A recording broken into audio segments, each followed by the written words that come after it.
இப்பவும் பண்ணலாம், ஒன்றும் தப்பு இல்லை.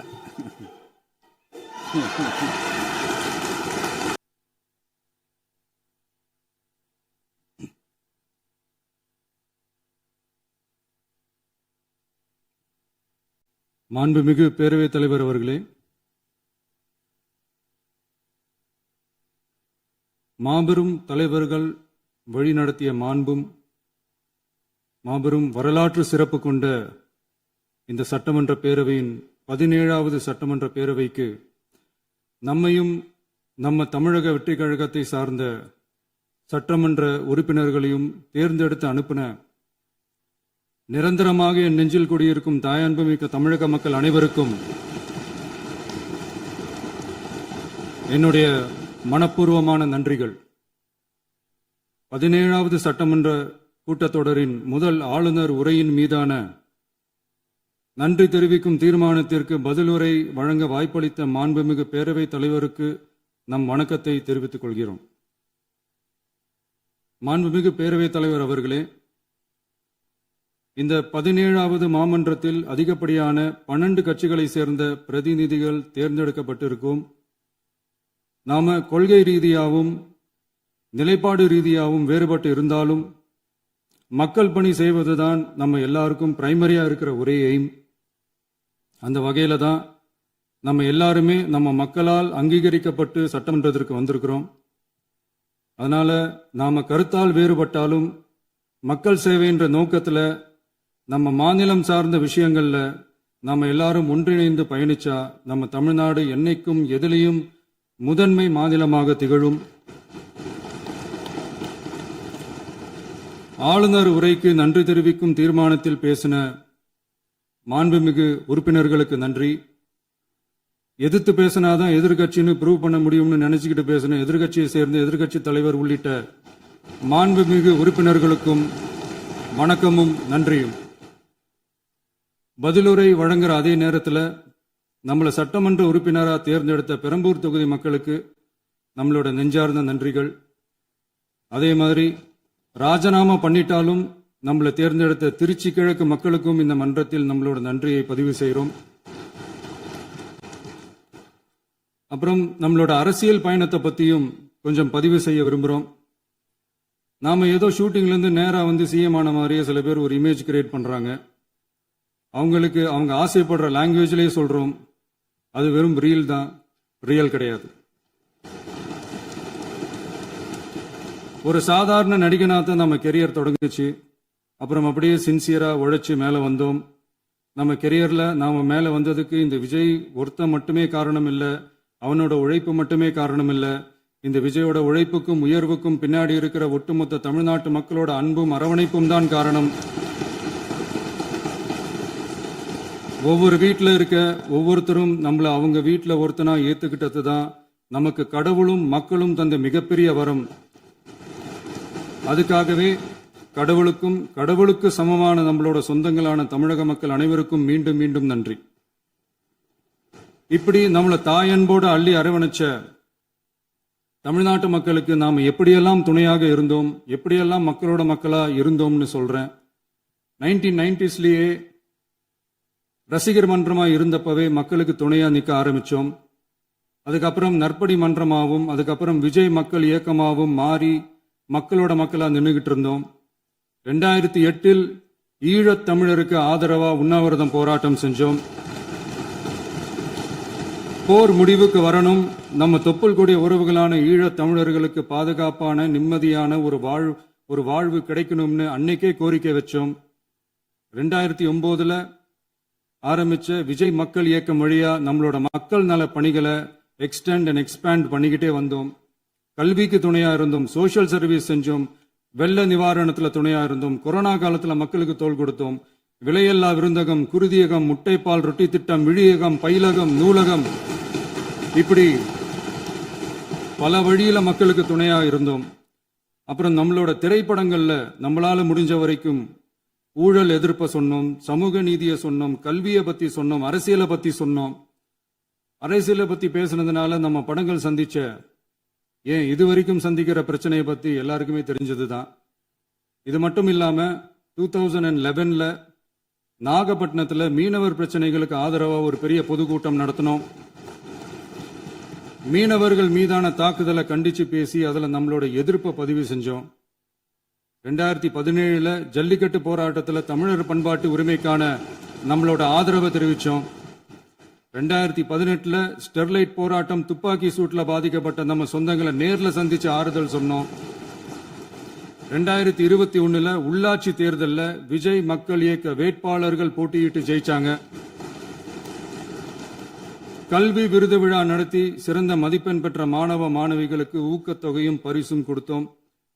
2024 தமிழக வெற்றி கழகத்தை ஆரம்பிச்ச உடனேயே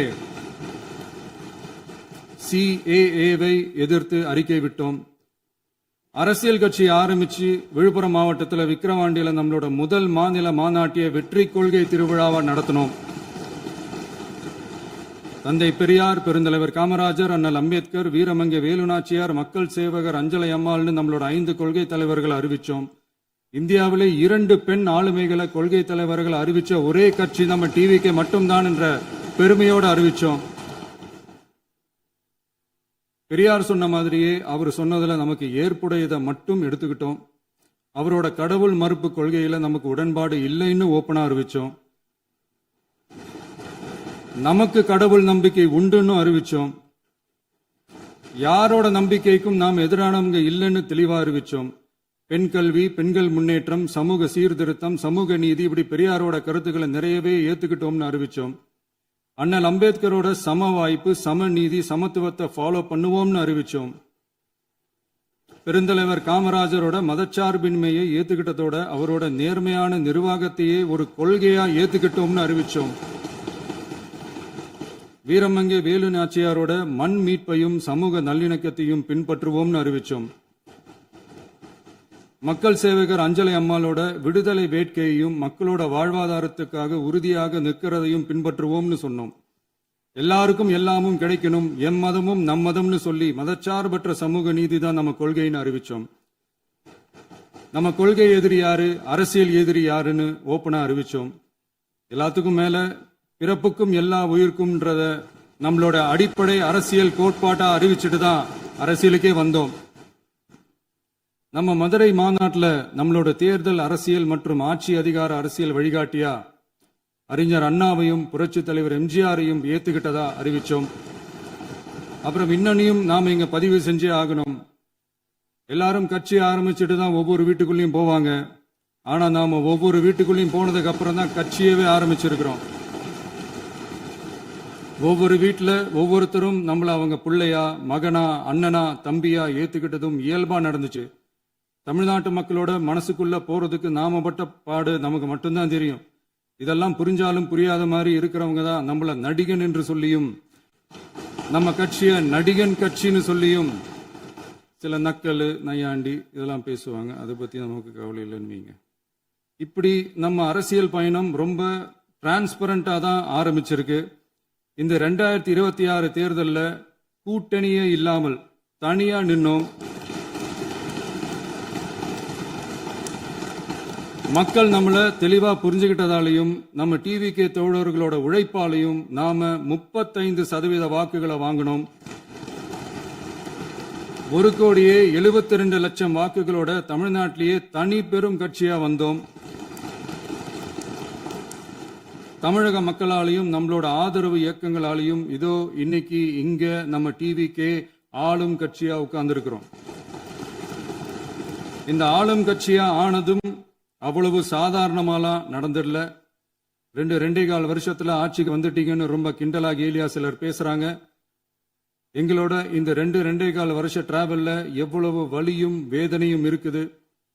நம்மளோட மக்கள் சந்திப்புக்கே அவ்வளவு இடையூறு, அவ்வளவு தடைகள், ஊர் உலகத்துல யாருக்கும் இல்லாத ஒன்னா நமக்கு மட்டுமே தனியா ஸ்பெஷலா எக்ஸ்க்ளூசிவா நிறைய நிபந்தனைகள், நெருக்கடிகள், கட்டுப்பாடுகள், நம்மளை சந்திக்க வர்ற மக்களுக்கு சரியான பாதுகாப்பு இல்லாம, நம்ம கூட்ட நிகழ்ச்சிக்கு போதுமான பாதுகாப்பு இல்லாமன்னு இன்னும் வெளியே சொல்ல முடியாத நிறைய சூழ்ச்சிகள் எல்லாத்தையும் தாண்டி தான் நாம் இந்த இடத்துக்கு வந்திருக்கிறோம். But still miles to go. நம்ம டிராவல்ல எல்லாத்துக்கும் உச்சமா நம்மளோட சொந்தங்கள், நம்மளோட உறவுகள், 41 பேர் கரூர் சம்பவத்தில் இழந்த வேதனை எல்லாம் எப்படி சொல்றதுனே தெரியல. நம்ம மனசை விட்டு என்னைக்கும் அந்த வலியும் வேதனையும் நீங்கவே நீங்காது. அதுலயும் நம்ம மேலேயே பழி போட்ட கொடுமையெல்லாம் இருக்கும் பாருங்க, அதெல்லாம் வேற லெவலுங்க. என்னத்துக்கு அப்படியெல்லாம் செஞ்சாங்கன்னு தெரியல. அரசியல்னா இப்படியெல்லாம் கொடூரமா இருக்கணுமா என்ன? சரி விடுங்க. இந்த விஜய் இவனோட மக்களுக்காக எதையும் தாங்க தயாராகிட்டான். இவ்வளவு பெயின்ஃபுல்லான நம்ம பொலிட்டிக்கல் டிராவல்ல நம்மளோட மிகப்பெரிய ஆறுதலும் பலமும் என்ன தெரியுமா? என் நெஞ்சில் குடியிருக்கும் என்னோட தமிழ்நாட்டு மக்களும், என் உயிருக்கு உயிரான என்னோட தோழர்களும் தான். அவங்களோட பலத்தால தான். அன்னைக்கு 1967ல முன்னாள் முதல்வர் மாண்புமிகு அறிஞர் அண்ணா அவர்கள் தலைமையில் அமைஞ்ச சாமானியர்களோட ஆட்சி மாதிரி, 1977ல முன்னாள் முதல்வர் மாண்புமிகு புரட்சி தலைவர் எம்ஜிஆர் அவர்கள் தலைமையில் அமைஞ்ச மிக சாமானியர்களோட ஆட்சி மாதிரி, இதோ இன்னைக்கு அதே வரிசையில 2026 சட்டமன்ற தேர்தலில் இந்த விஜயோட தோழர்கள் இடம்பெற்ற ஒரு மிக மிக சாமானியர்களின் ஆட்சி அமைஞ்சிருக்கு. வாகை சூடும் வரலாறு திரும்பி இருக்கிறது. இப்படி ஒரு தீர்ப்பை மக்கள் அளிச்சதுனாலதான் தமிழக வரலாற்றில் ஒரு மகத்தான கூட்டணி ஆட்சியை நாம் அமைச்சிருக்கிறோம். இளைஞர்களால என்ன செய்ய முடியும், பெண்களால என்ன செய்ய முடியும்னு கேட்டவங்களுக்கான பதில் தான் இன்னைக்கு அமைஞ்சிருக்கிற நம்ம ஆட்சி. ஒரே ஒரு குடும்பம் மட்டும் முக்கியம்னு சொல்றது நம்மளோட ஆட்சி அதிகார அரசியல் இல்ல. தமிழ்நாட்டில் இருக்கிற ஒவ்வொரு குடும்பமும் முக்கியம்னு சொல்றது தான் நம்ம அரசியல். நம்மளோட ஆட்சி அதிகாரம் அதான் நம்மளோட மனசாட்சி உள்ள மக்கள் ஆட்சி. இந்த 2026 தேர்தலில் யாராலும் உடைக்கவே முடியாதுன்னு சொன்ன மதத்தை உடைச்சோம், சாதியை உடைச்சோம், முக்கியமா காசு கொடுத்து ஓட்டு வாங்குற ஒரு நச்சு கலாச்சாரத்தையே சுக்கு நூறா தூள் தூளா உடைச்சிருந்தோம். நாம கிளீன் கவர்னன்ஸ் அண்ட் குட் கவர்னன்ஸ்ல உறுதியா இருக்கிறோம். இப்ப மட்டும் இல்ல, எப்பவுமே இப்படிதான் இருப்போம். இதுல 100% இது உண்மைன்றதுனாலதான் பாரம்பரியமான தினத்தந்தி பத்திரிகை ஊழலின் ஊற்றுக்கண் அடைக்கப்படுகிறதுன்னு 16/6/2026 அன்னைக்கு ஒரு தலையங்கமே எழுதியிருக்கு. ஒரு தவறு செய்தால், அது தெரிந்து செய்தால் அவன் தேவன் என்றாலும் விடமாட்டேன் என்று எம்ஜிஆர் அன்று பாடினார். அதை இன்று விஜய் செயலில் காட்டுகிறார்னு அந்த எடிட்டோரியல்ல எழுதியிருக்கு. இந்த நேரத்தில் தினத்தந்திக்கு நம்மளோட நன்றியை தெரிவிச்சுக்கிறோம். அரசியலுக்கு வந்து 2 வருஷம் தான் ஆகுது. உங்களுக்கு என்ன தெரியும், உங்களால என்ன முடியும்னு கேலியா கேட்டவங்களுக்கு தினத்தந்தியோட பதிலை இப்போதைக்கு போதும்னு நினைக்கிறேன். என்னென்னமோ செய்வான்னு சொல்றானே இந்த விஜய், பல வருஷமா இருக்கிற ஒரு பதவி வெறி பிடிச்ச அரசியலை உடைச்சி எப்படி செய்வான்னு நம்ம மக்களை யோசிச்சிருவாங்க. இதோ இப்போ நம்ம மக்களுக்கு புரிஞ்சிருக்கும். இப்பவும் சொல்றோம், இது வெறும் ஆரம்பம் தாங்க. இந்த மாபெரும் சபையிலிருந்து கேட்கிற மக்களே, நமக்கு கொஞ்சம் அவகாசம் கொடுங்க. இதுக்கு முன்னாடி, அதாவது 2017 கடைசியில இருந்து 2026 ஏப்ரல் வரைக்கும் இருந்த புண்ணியவான்கள் ஆட்சியில ஒவ்வொரு டிபார்ட்மெண்ட்லயும் போட்ட ஏராளமான ஓட்டைகளை அடைச்சிக்கிட்டே படிப்படியா மக்களுக்கு நல்லதையும் செஞ்சுக்கிட்டே வருவோம். அதனாலதான் நமக்கு எதிரா யார் யாரோ சேரவே மாட்டாங்கன்னு நினைச்சவங்க எல்லாம் ஒன்னா சேர்றாங்க. நம்ம ஆட்சிக்கு டேட்டு குறிக்கிறாங்க.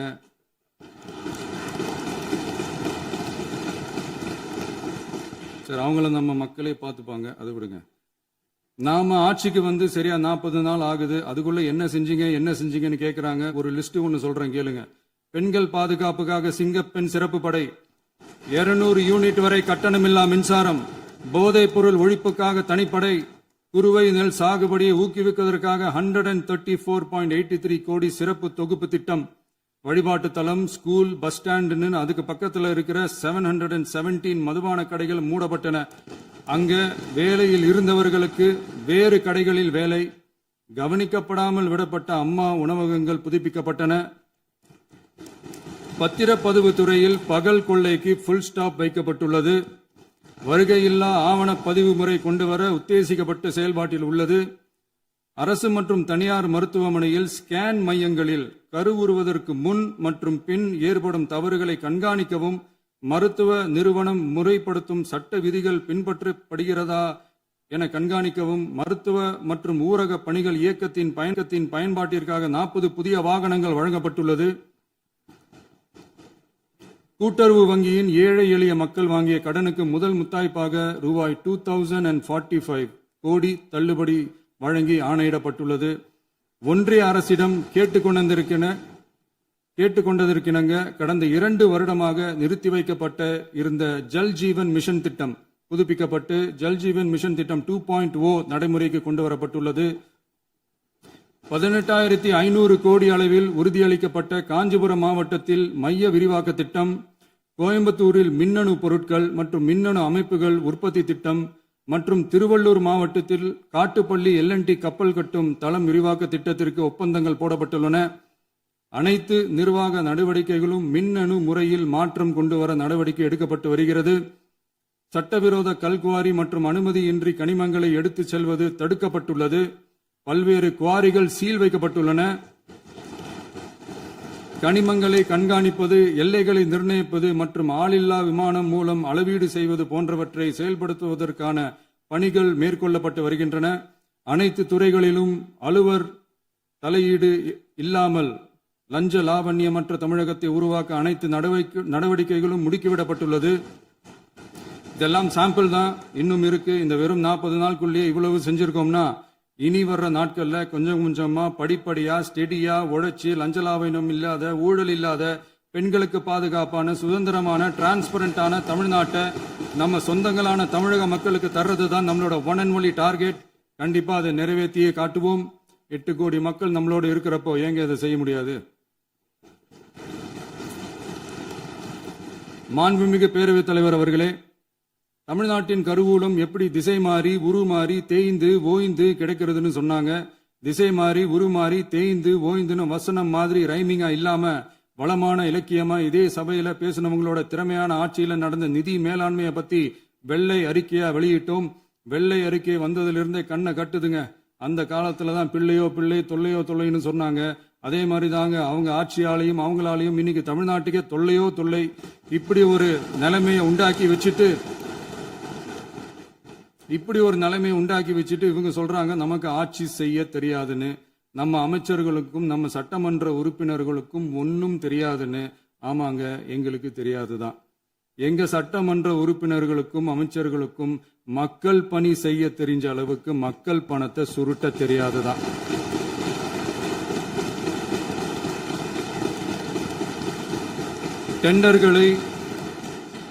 டெண்டர்களை முறைப்படுத்த தெரிஞ்ச அளவுக்கு அதோட ரேட்டை உயர்த்தி ஊழல் செய்ய தெரியாதுதான்.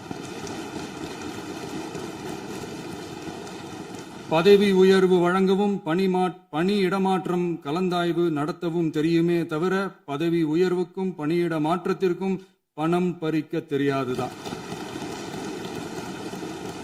புதிய பணியிடங்கள் உருவாக்க தெரியுமே தவிர அந்த பணியிடங்களை பணத்துக்கு விற்க தெரியாதுதான். கோயில்கள்ல நடக்கிற நிர்வாக சீர்கேட்டை தடுக்க நீங்க பேசுங்க. கோயில்கள்ல நடக்கிற நிர்வாக சீர்கேட்டை தடுக்க தெரியுமே தவிர கோயில் பணத்தை கொள்ளையடிக்க தெரியாதுதான். தங்கத்தை உருக்கி தாரை வார்க்க தெரியாதுதான்.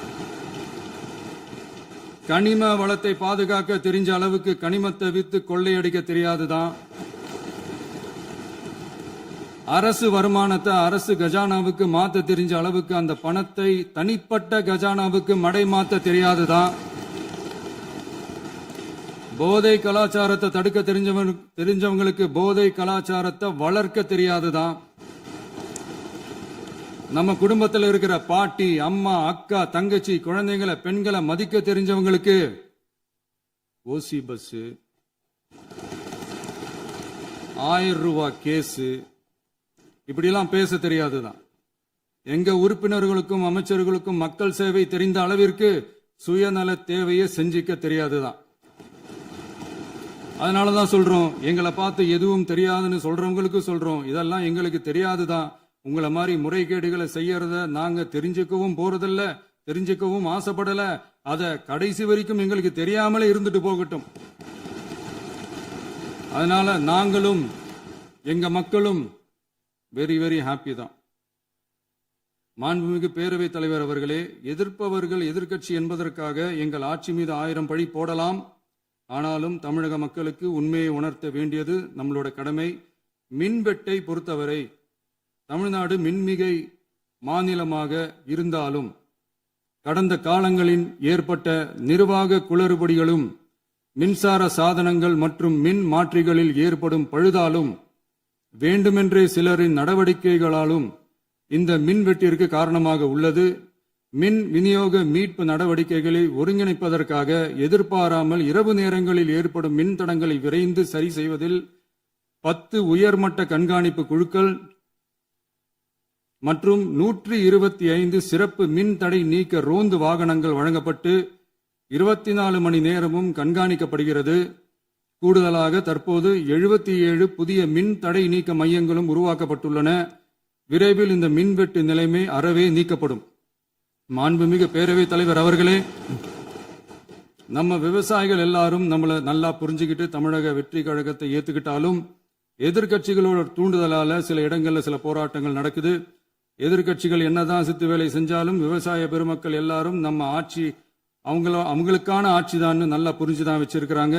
இந்த வருஷம் எல்னினோ விளைவா எப்பவும் இருக்கிறத விட இந்த டைம் மழை குறையுங்கிறதையும் நம்ம விவசாயிகள் உணர்ந்துதான் இருப்பாங்க. இருந்தாலும் நம்ம அரசு நம்ம விவசாயிகளோட வாழ்வாதாரத்துக்காக பக்கபலமாகவும் உறுதியாகவும் துணை நிற்கும்ங்கிறத தெரிவிச்சுக்கிறோம். நம்ம தமிழகத்தில் ஏற்கனவே நடந்த அதி அற்புதமான சூப்பரான நிர்வாக திறன் கொண்ட 50 வருஷ அரசியல் அனுபவம் கொண்ட 2.0, 3.0, 4.0 பல 0.0 மாடல் ஆட்சி நடத்த கனவு கண்டவங்களோட அட்டகாசமான ஆட்சிக்காரங்க பல்வேறு விதமான நிதி நெருக்கடியை நம்ம மக்களுக்கும் நமக்கும் பரிசா கொடுத்துட்டு போய் இருந்தாலும் கூட்டுறவு வங்கிகளின் மூலம் 75,000 வரை பயிர்கடன் பெற்று குறு சிறு இதர பெரு விவசாயிகளுக்கு 100% முழுமையான பயிர்கடன் தள்ளுபடியும் 75,000க்கு மேல் கடன் பெற்றவர்களுக்கு குறைந்தபட்சமாக 35,000 பண பயன் கிடைக்கும் அளவிற்கு மொத்தம் 14,43,504 விவசாயிகளுக்கு ரூபாய் 5,932.23 கோடி பயிர்கடன் தள்ளுபடி வழங்கப்பட்டுள்ளது. மாண்புமிகு பேரவைத் தலைவர் அவர்களே, நாம ஒன்றியத்தில் கூட்டுறவு கூட்டாட்சி, மாநிலத்தில் சுயாட்சி என்ற கொள்கையை கொண்டவங்க தான் ஏற்கனவே அறிவிச்சிருக்கிறோம். தற்போதைய ஒன்றிய அரசு சார்ந்த கட்சியுடன் அரசியலில் கொள்கை அளவில் நேர் எதிராக நிக்கிறவங்க தான் நாம.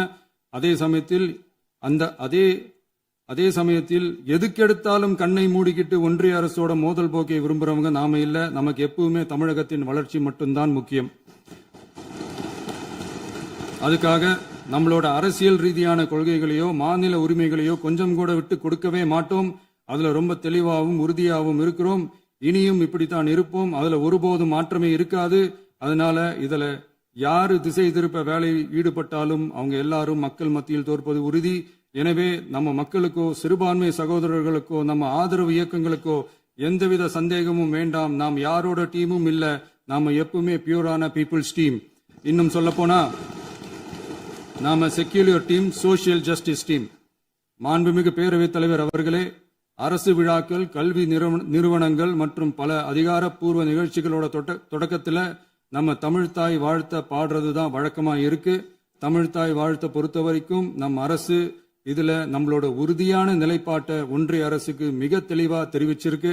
அது இல்லாம இதில் மாநில அரசின் கொள்கைக்கு ஏற்ப ஒன்றிய அரசின் அறிவிக்கையில் திருத்தம் மேற்கொள்ள கோரிக்கையும் விடுக்கப்பட்டுள்ளது. நீட் தேர்வை பொறுத்தவரை கிராமப்புற மற்றும் பொருளாதார ரீதியாக பின்தங்கிய மாணவர்களுக்கு சமமான வாய்ப்பை வழங்குவதில்லை. மருத்துவ கல்வியில் சமூக நீதி மற்றும் சம வாய்ப்பை நீட் பாதிக்கிறது என்பதை உணர்கிறோம். எனவே மருத்துவ படிப்புகளுக்கான சேர்க்கையை 12ஆம் வகுப்பு மதிப்பெண்களின் அடிப்படையில் நடத்த வேண்டும் என்று நமது அரசு வலியுறுத்தி வருகிறது.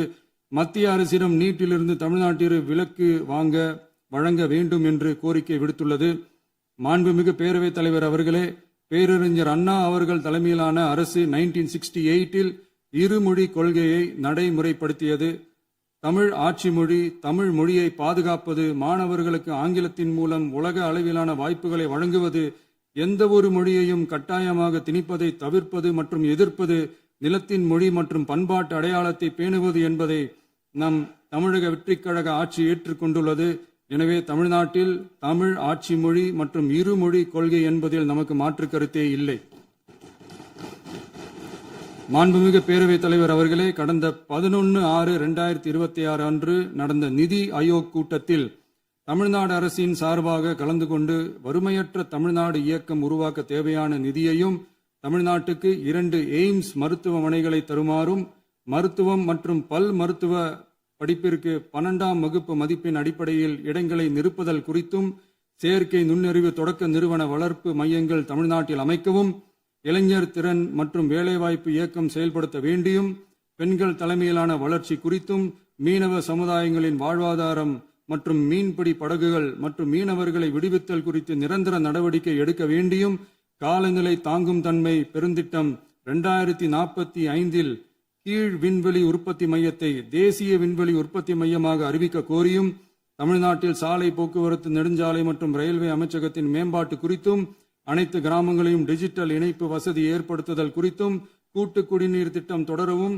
அரசின் விழாக்களில் தமிழ்தாய் வாழ்த்துக்கான முதலிடத்திற்கான கோரிக்கையும், மேகதாது அணை கட்டுமான நிறுத்தத்தை உறுதிப்படுத்தவும், மாநிலத்தின் மீது மும்மொழி கொள்கையை வற்புறுத்தாமல் புதிய கல்விக் கொள்கையை திணிக்காமல் தமிழகத்திற்கான கல்வித்தொகை ரூபாய் 3284 கோடியை விடுவிக்க கோரியும், ஆண்டுதோறும் 5 லட்சம் இளைஞர்களுக்கு உதவித் தொகையுடன் கூடிய பணியினை தொழில்நுட்ப பயிற்சி வழங்க ஒத்துழைப்பு வழங்குமாறும், ஒகேனக்கல் 3ஆம் கட்ட கூட்டு குடிநீர் திட்டத்திற்கான நிதி ரூபாய் 2283.40 விடுவிக்கவும், வேலை வாய்ப்பு மற்றும் வாழ்வாதாரத்துக்கான உத்தரவாத திட்டத்தின் கீழ் வேலை வாய்ப்புகளை உருவாக்க உடனடி நடவடிக்கை மேற்கொள்ள வேண்டியும் மற்றும் திருக்குறளை தேசிய இலக்கியமாக அறிவிக்குமாறும் தமிழ்நாடு சார்பில் பேசியுள்ளோம் என்பதை தெரிவித்துக் கொள்கிறோம். மாண்புமிகு பேரவைத் தலைவர் அவர்களே, அண்டை மாநிலங்களுடனான நட்புறவு ஒரு மாநிலத்தின் வளர்ச்சிக்கும் நாட்டின் ஒற்றுமைக்கும் மிகவும் அவசியமானது. தமிழ்நாடு தனது அண்டை மாநிலங்களுடன் நதி நீர் பங்கீடு, பொருளாதாரம், கல்வி, கலாச்சாரம் மற்றும் போக்குவரத்து துறைகளில் நல்லுறவை பேணி வருகிறது. பரஸ்பர மரியாதை, ஒத்துழைப்பு மற்றும் கூட்டாட்சி தத்துவத்தின் அடிப்படையில் அண்டை மாநிலங்களுடனான நட்புறவை வலுப்படுத்தவும் நமது ஆட்சியில் காக்கப்படுகிறது. மாண்புமிகு பேரவைத் தலைவர் அவர்களே, சட்டம் ஒழுங்கை பத்தி பேச்சு வந்தது. சட்டம் ஒழுங்கு சரியா இருக்கணும் அப்படின்றதுல எங்களுக்கு மாற்று கருத்தே கிடையாது. கண்டிப்பா லா அண்ட் ஆர்டர் கரெக்டா இருக்கணும், கரெக்டா இருக்கும், இருக்க வைப்போம். அதே மாதிரி பெண்கள் பாதிக்கப்படுறதையும் இங்க யாராலையும் சகிச்சுக்கவே முடியாது. அதுக்கான கடுமையான நடவடிக்கைகள் நம்ம அரசு எடுத்துக்கிட்டு இருக்கிறோம். இந்த சிங்கப்பெண் சிறப்பு அதிரடிப்படை கூட அதுக்கான ஒரு ஃபர்ஸ்ட் ஸ்டெப் தான். அதே மாதிரி இந்த போதைப் பொருள் நடமாட்டம், அதை கண்ட்ரோல் பண்றதுக்கும் நம்ம அரசு கடுமையான நடவடிக்கைகள் எடுத்துக்கிட்டு இருக்கிறோம். அதையும் கண்டினியூ பண்ணி எடுப்போம். மாண்புமிகு பேரவைத் தலைவர் அவர்களே, இப்ப நான் சொன்ன இந்த பிரச்சனைகள்லாம் 2026 போன மாசம் மே மாசம் 10ஆம் தேதி புதுசா வந்துடல. இதெல்லாம் பல வருஷமா இருக்கிற பிரச்சனைகள் தான், பல வருஷமா கண்டுக்காம விட்ட பிரச்சனைகள் தான். இன்னைக்கு எதிர்கட்சிக்காரங்க அதை பத்தி கேட்கும் போது எனக்கு அது அக்கறையா தெரியல, அவதூறு அரசியலா தான் தெரியுது, பழி போடுற அரசியலா தான் தெரியுது.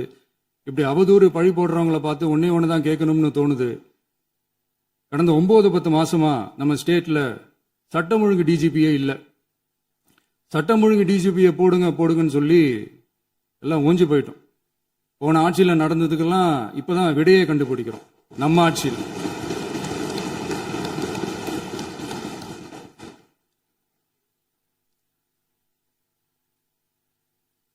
இந்த போதைப் பொருள் நடமாட்டம் எல்லாம் தாறுமாறா அப்படியே பரவி கொட்டி கிடக்குது. இதெல்லாம் இனிஷியல் ஸ்டேஜ்லயே யார் கண்ட்ரோல் பண்ணியிருக்கணும்? போலீஸ் டிபார்ட்மெண்ட் அப்போ யார் கையில இருந்தது? இத்தனை கேள்வி நம்மளை பார்த்து கேட்கறாங்களே, ஒரே ஒரு கேள்வி தான் நான் கேட்கணும்னு தோணுது. போலீஸ் டிபார்ட்மெண்ட்டை கையில வச்சுக்கிட்டே பிகினிங்லயே இனிஷியல் ஸ்டேஜ்லயே இந்த போதைப் பொருள் நடமாட்டத்தை ஏன் கண்ட்ரோல் பண்ணல? மனசாட்சி உள்ளவங்க இந்த பிரச்சனையெல்லாம் ஏன் நடக்குதுன்றது அவங்களுக்கே நல்லா தெரியும். இன்னைக்கு சட்டம் ஒழுங்கை பத்தி கேள்வி கேட்கக்கூடாதா அப்படின்னா தாராளமா கேட்கலாம். இது ஜனநாயக அரசு, மன்னராட்சி எல்லாம் கிடையாது, மனசாட்சி உள்ள மக்களாட்சி. அதனால கேள்வி கேட்கலாம், எல்லாருக்கும் எல்லா உரிமையும் உண்டு. விமர்சனம் செய்யலாம், எல்லாருக்கும் எல்லா உரிமையும் உண்டு. ஆனா நம்ம ஆட்சியில என்ன நடவடிக்கைகள் எடுத்திருக்கோன்றது தெரிஞ்சுக்கிட்டு அதுக்கேற்ற மாதிரி ஒரு நடுநிலையா பேசுனீங்கன்னா கொஞ்சம் நல்லா இருக்கும். சட்டம் ஒழுங்கை பத்தி யாருக்கு என்ன யோசனை இருந்தாலும், மக்கள் நலனுக்காக யாருக்கு என்ன யோசனை இருந்தாலும் அதை தாராளமாக சொல்லலாம். நம்ம அரசு அது காது கொடுத்து கேட்கும். ஆனா நம்ம அரசனுடைய நிர்வாகத்திறன் அதை பத்தி பேசுறவங்களுக்கு இந்த ஊரடிச்சு உலையில போட்டு ஊழல் மேல ஊழலா செஞ்சுக்கிட்டு அதுல இருந்து தப்பிக்கிறதுக்கு பேர் தான் நிர்வாகத்திறன் அப்படின்னு சொன்னா, அப்படிப்பட்ட ஒரு ஊழல் செய்யற நிர்வாகத்திறனை நம்ம அரசு ஒரு நாளும் செய்யாது. பொட்டி பெட்டியா பணத்தை வச்சுக்கிட்டு, பெட்டியை வச்சு எல்லாம் செஞ்சுக்கிட்டு, போதைப் பொருள் பாதுகாவல் கழக மாடல் அரசாங்கம் செஞ்ச ஒவ்வொரு ஊழலா வெளியில வந்துகிட்டு இருக்கு. டாஸ்மாக்ல அது என்னப்பா அது பேரு? பார்ட்டி ஃபண்ட் கட்சி நிதி அப்படின்ற பேர்ல அடிச்ச கொள்ளையெல்லாம் ஒண்ணா இப்போ கவர்மெண்டோட கஜானாவுக்குள்ள கொண்டு சேர்த்துக்கிட்டே இருக்கிறோம். உட்காருங்க. மாண்புமிகு முதல்வர்கள் பதிலுரைக்கு பிறகு முதல்வர் பதிலுரைக்கு பிறகு நேரம் தரேன். அப்ப பேசட்டும், அவங்க பேசட்டும், அவங்கள பேச அனுமதி. உட்காருங்க உட்காருங்க.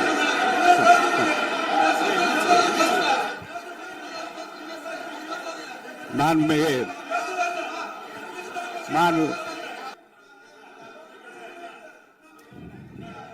இந்த டாஸ்மாக் மாதிரியே பல டிபார்ட்மெண்ட்லயும் மறுபடியும் சொல்றேன், கட்சி நிதின்ற பேர்ல அடிச்ச கொள்ளைய ஒன்னா கவர்மெண்டோட கஜானாக்குள்ளேயே கொண்டு சேர்த்துக்கிட்டே இருக்கிறாங்க. இப்பவும் சொல்றேன், மக்கள் பணத்துல இருந்து ஒரு பைசா கூட தொடமாட்டோம், தொடவும் விடமாட்டோம், தொட்டா விடமாட்டோம், இதுக்கு முன்னாடி தொட்டவங்களையும் விடமாட்டோம்.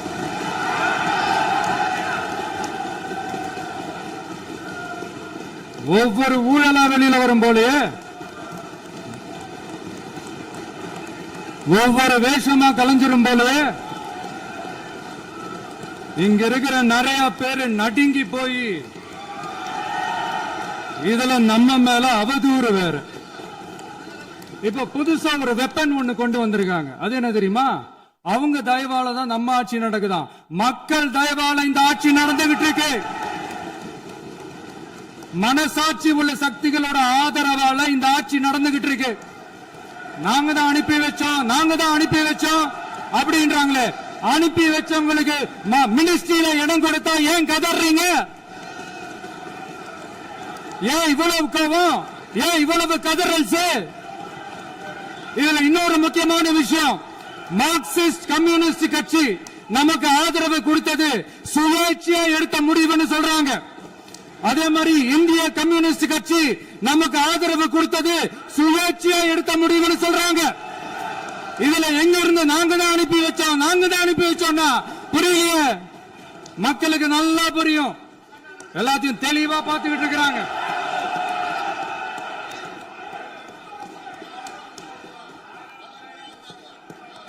முதலமைச்சர் கண்டினியூ பண்ணலாம். முதலமைச்சர் முதலமைச்சர்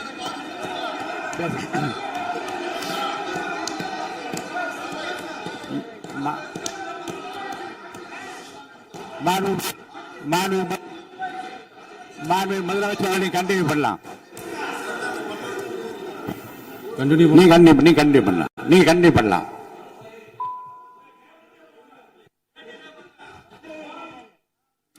இந்த சமூக நீதி அரசுன்னு சொல்றவங்களை பார்த்து கேட்கிறேன், நம்ம பட்டியலின சகோதரர்களுக்கு எத்தனை அமைச்சர் பதவி கொடுத்தீங்கன்னு கொஞ்சம் சொல்ல முடியுமா? ஆனா நம்மளுடைய அரசுல 8 அமைச்சர் பதவிகள் யாருக்கு? நம்ம பட்டியலின சகோதரர்களுக்கு. எல்லாம் நம்ம அண்ணன், நம்ம தம்பி, நம்ம தங்கச்சிங்க. அண்ணல் அம்பேத்கர் அவர்களுடைய கிட்டத்தட்ட 100 ஆண்டு கால கனவு இப்ப நிறைவேறி இருக்கு. நான் ஏன் கொஞ்சம் சவுண்டா பேசுறேன் அப்படின்னா அவங்களுக்கு கேட்கணும்ன்றதுக்காக தப்பா எடுத்துக்காது. அதே மாதிரி பெண்களோட பாதுகாவலர் நாங்க தான் அப்படின்னு சொல்லிக்கிறவங்கள கேட்கிறேன், எத்தனை பெண்களுக்கு அமைச்சர் பதவியில இடம் கொடுத்தீங்க கொஞ்சம் சொல்ல முடியுமா? எங்க அரசுல 4 சகோதரிகளுக்கு அமைச்சர் பதவி கொடுத்திருக்கிறோம்.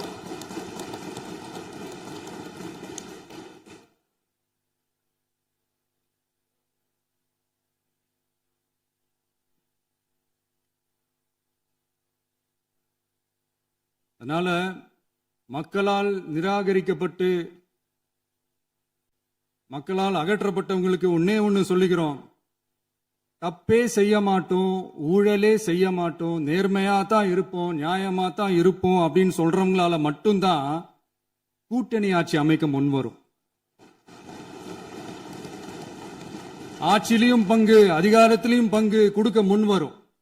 ஊழல்லையே ஊறி போனவங்களால இந்த கூட்டணி ஆட்சியோ ஆட்சியிலையும் பங்கோ அதிகாரத்திலையும் பங்கு கொடுக்க முன்வராது. மெஜாரிட்டி இருந்தாலும் தரமாட்டாங்க, மெஜாரிட்டி இல்லைனாலும் தரமாட்டாங்க. கேட்டா ரெடிமேடா ஒரு பதில் ஒண்ணு வச்சிருப்பாங்க, கூட்டணி ஆட்சியை மக்கள் விரும்ப மாட்டாங்கன்னு. அதே மக்கள் தான் இப்ப அவங்கள பார்த்து சிரிக்கிறாங்க. நான் பதவியேற்ற அன்னைக்கு கொஞ்சம் டைம் அவகாசம் கேட்டேன். எதுக்கு கேட்டேன்? நிதி நிலைமைலாம் கொஞ்சம் மோசமா இருக்குது, அதெல்லாம் கொஞ்சம் சரி செஞ்சுக்கிட்டு படிப்படியா கொஞ்சம் கொஞ்சமா நான் கொடுத்த வாக்குறுதிகள்லாம் செயல்படுத்துவேன், அதுக்காக கொஞ்சம் டைம் அவகாசம் கேட்டேன். நான் ஏதோ வேற எதுக்காகவோ வேற யாருக்காகவோ ஏதோ அவகாசம் கேட்ட மாதிரி. அடுத்து இங்க சபையில இல்லாதவங்களை பத்தி பேச வேண்டாம்னு நினைக்கிறேன்.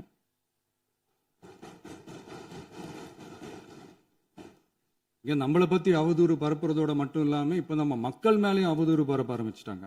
மக்கள் நமக்கு ஓட்டு போட்டது தப்பான், குடும்பம் குடும்பமா நமக்கு ஆதரிச்சது தப்பான்.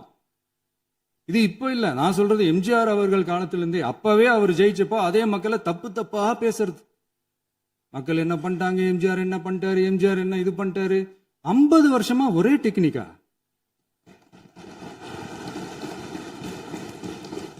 டெக்னாலஜி எல்லாம் மாறி வேற எங்கேயோ போயிட்டு இருக்கு பஸ். இதுல கொஞ்சம் டெக்னிக்காச்சும் கொஞ்சம் மாத்தினா கொஞ்சம் நல்லா இருக்கும். அதனால மக்களுக்கு யூஸ்ஃபுல்லா இருக்கிற மாதிரி இந்த ஆக்கப்பூர்வமான கருத்துக்களோ ஆக்கப்பூர்வமான யோசனைகளோ இருந்தா சொல்லுங்க, அதை நாங்க டெஃபரெண்டா எடுத்துக்கிறோம். ஆனா அதை விட்டுட்டு இந்த நக்கல் நையாண்டி சம்பந்தம் இல்லாத பேச்சு இதெல்லாம் பேசிட்டு அப்புறம் முதல்வர் பதில் சொல்லல, முதல்வருக்கு பதில் சொல்ல தெரியல அப்படின்னா அப்புறம் என்ன சோஃபா மாடல் ஆட்சியா? அது என்னன்னு புரியறதுக்கு எனக்கு ரொம்ப நாள் ஆச்சு. இந்த sofa set, table chair, teapoy, furniture பிசினஸ்லாம் வேற எங்க வெளியில போய் பண்ண சொல்லுங்க.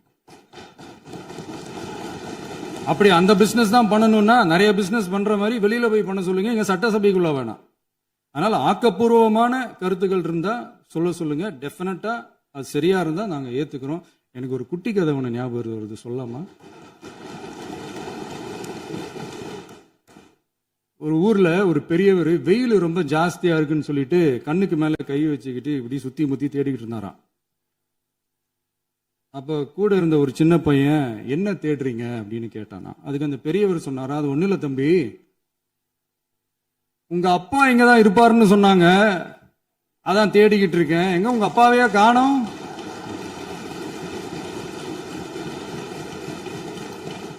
இல்ல அந்த எங்களுக்கும் நக்கலா நையாண்டியா சம்பந்தம் இல்லாத குட்டி கதை இதெல்லாம் எங்களுக்கும் பேச தெரியும்.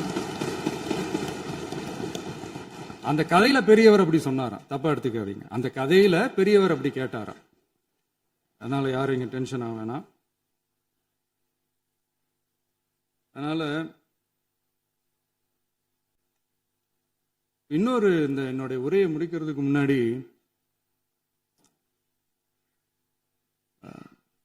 போயிட்டாங்க, பேசலாமா? நிறைய உங்க கருத்துக்களை நீங்க முழுமையாக மன நிறைவோடு பேசலாம். டிவியில பார்ப்போம். சரி,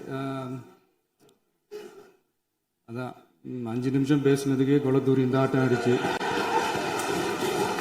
பேசுனா அப்புறம் என்ன பண்றது? கடைசியா நான் இந்த உரையை முடிக்கிறதுக்கு முன்னாடி ஒரு முக்கியமான ஒரு விஷயம் பத்தி சொல்லணும். ஆளுநர் உரை அன்னைக்கு இந்த தமிழ் தாய் வாழ்த்துக்கு அப்புறம் தேசிய கீதம் பாடினது தப்பு, தேசிய கீதம் 2 முறை பாடினது தப்பு, அப்படி ஒரு நிகழ்வு இதுக்கு முன்னாடி இந்த சட்டசபையில நடந்ததே கிடையாது, அந்த மரபையே மாத்திட்டீங்க, இப்படி ஒரு பெரிய ஒரு போர் மாதிரி எதிர்கட்சியை சார்ந்தவங்க எல்லாம் சொன்னாங்க இல்லையா? அந்த மாநில உரிமை போராளிகளை, அந்த மரபு காக்கிற உரிமை போராளிகளை ஒரே ஒரு கேள்விதான் கேட்கணும். 2021 ஆகஸ்ட் 2 ஞாபகம் இருக்கா? Centenary celebration of Tamil Nadu legislature. அந்த ஃபங்க்ஷன்ல நம்ம முன்னாள் முதலமைச்சர் கருணாநிதி அவர்களோட கலைஞர் அவர்களுடைய கலைஞர் அவர்களுடைய புகைப்படத்தை மாண்புமிகு குடியரசுத் தலைவர் திறந்து வைக்கிற ஒரு ஃபங்க்ஷன். அந்த ஃபங்க்ஷன்ல national anthem followed by Tamil Thai Vazhthu அப்படின்னு அறிவிச்சது ஞாபகம் இருக்கா? அதாவது தேசிய கீதத்துக்கு அப்புறமா இரண்டாவது முறையா, நோட் திஸ் பாயிண்ட் மாண்புமிகு பேரவைத் தலைவர் அவர்களே, ப்ளீஸ் நோட் திஸ் பாயிண்ட். தேசிய கீதத்துக்கு அப்புறம் இரண்டாவது முறையாக தமிழ் தாய் வாழ்த்து பாடப்படும் அப்படின்னு சொன்னது ஞாபகம் இருக்கா? அதுவும் முத்தமிழ் அறிஞர் அப்படின்னு சொல்ற நம்ம கலைஞர் அவர்களுடைய அந்த புகைப்படம் வெளியிட்டு விழாவில் அவர் இருந்த இதே சபையில தமிழ இரண்டாவது இடத்துக்கு தள்ளினது யாருன்னு ஞாபகம் இருக்கா? அது மட்டும் இல்ல, அந்த தேசிய கீதத்தை நாட்டுப்பண் நேஷனல் ஆந்தம்னு சொல்லி அதே ஃபங்க்ஷன்ல கடைசியா ஃபங்க்ஷன் முடியும் போது செகண்ட் டைம் தேசிய கீதம் பாடினதும் ஞாபகம் இருக்கா? இதே அவையில் தான், அது அவை குறிப்பிலும் இருக்கிறது, இதே அவையில் தான் நடைபெற்றது. இந்த தக்க நேரத்தில் இந்த ஆதாரங்களை அளித்த மாண்பு முதல் அவர்களுக்கு நன்றியை தெரிவித்துக் கொள்கிறேன். டவுட் இருந்தா இந்த புக்கை பார்த்து தெரிஞ்சுக்கலாம். அதனால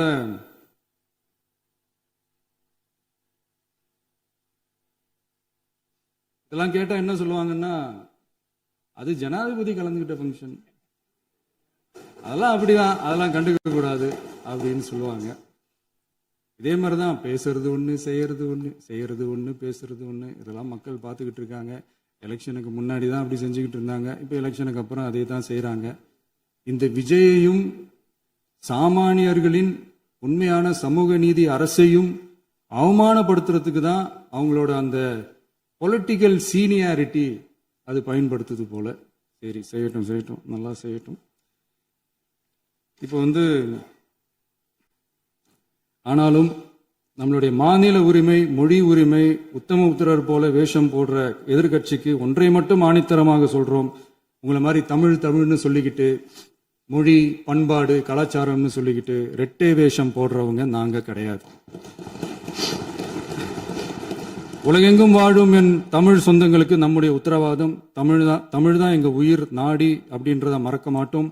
இப்பவும் சொல்றோம், மாநில உரிமையில எப்பவும் உறுதியா இருப்போம். அதே சமயத்துல அரசியல் வேற, ஒன்றிய மாநில அரசுகளுக்கு இடையே இருக்கிற நிர்வாக அணுகுமுறை வேற. இதுல நாங்க ரொம்ப தெளிவா இருக்கிறோம். அதனால எங்களுக்கு பாடம் எடுக்கிறதா நினைச்சுக்கிட்டு உங்க வேஷத்தை நீங்களே கொஞ்சம் கொஞ்சமா கலைச்சிக்கிட்டே வர்றீங்க, மறந்துடாதீங்க. அப்புறம் நேத்து எதிர்கட்சி தலைவர், மாண்புமிகு எதிர்கட்சி தலைவர் பேசும்போது நிறைய பேசினாங்க. அதுல ஒண்ணு மட்டும், அரசு சொல்றதா நினைச்சுக்கிட்டு நம்மளை இன்டைரக்டா ஈவில் அப்படின்ற அந்த வார்த்தையை யூஸ் பண்ணாங்க. எனக்கு ஒண்ணுதான் சொல்லணும்னு தோணுது. ஈவில்ஸ்னு டெவில்ஸ் பேசக்கூடாது.